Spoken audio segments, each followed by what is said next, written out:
నీ కళ్ళ ముందు యాజ్ ఎ జర్నలిస్ట్గా ఒక విలేకరే ఇంత అజ్ఞానంగా మాట్లాడితే నువ్వు నన్ను అడుగు, కౌంటర్ చేయి, నువ్వు మనసులో బాధపడబాకు. ఒక జర్నలిస్ట్వి, ఇంత పెద్ద సంస్థలో జర్నలిస్ట్గా ఉన్నావు, నీ నియోజకవర్గంలో ఒక భూస్వామ్య బిడ్డని గెలిపించడానికి బీసీ వాదం అని 24 గంటలు వాగి ఆమెను గెలిపించడానికి ప్రచారానికి వచ్చినోడు బీసీ నాయకుడా? ఆ బీసీ నాయకుడి పేరు నా నోటి దగ్గర నేను పలకాలా? ఇది మా అజ్ఞానం కాదు, మాకు తెలియక కాదు.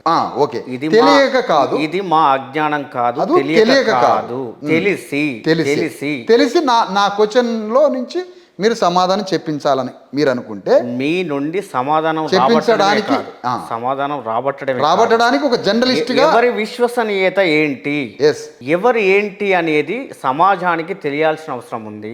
100% తెలియపరచాల్సిన అవసరం నా మీద బాధ్యత ఉంది.